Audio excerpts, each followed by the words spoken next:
Hi there, Gemini. Thanks so much for tuning in. I'm Astrogirl, and we're looking at May 8 through May 14.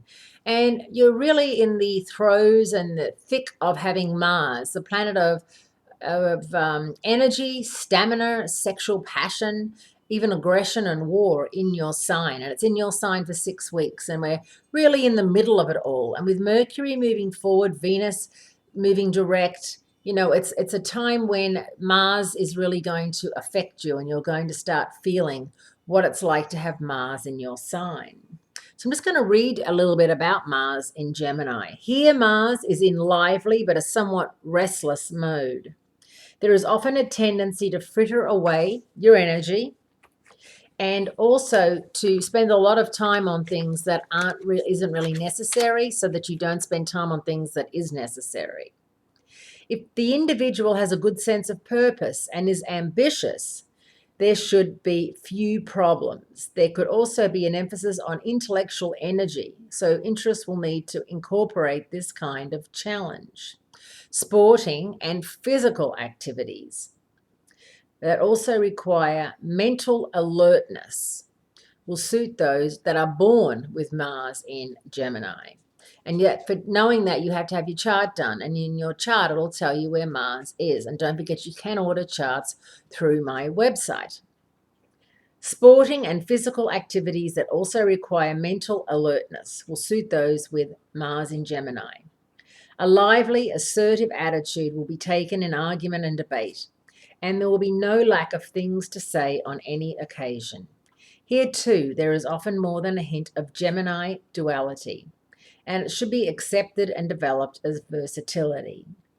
Those with Mars in this sign are not terribly patient, unless the sun, moon, and rising sign contribute this quality and force.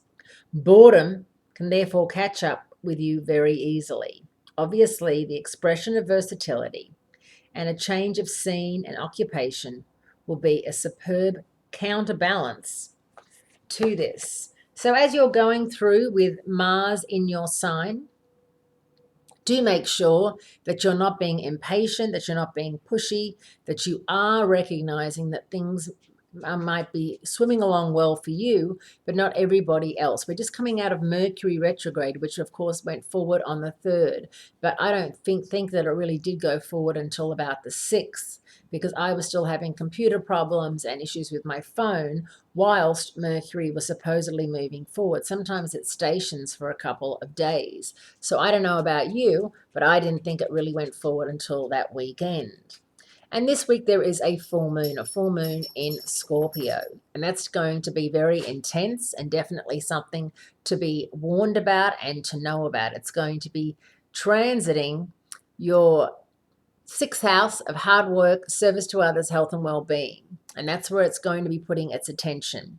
So are you working out? Are you going to the gym? Are you looking after yourself, taking your vitamins, etc., etc., etc.? All areas you should be thinking about. And the full moon's going to shine a very bright light on that part of your chart. Mars in Gemini. Mars being the planet of energy and stamina and the athlete is going to be pushing you to be all that you can be. But if you're not looking after yourself, something's got to give. And what is that going to be, Gemini? So really try to make sure that you look after yourself. Have a great week. Great speaking to you. And I look forward to speaking to you again next week. Thanks, Geminis.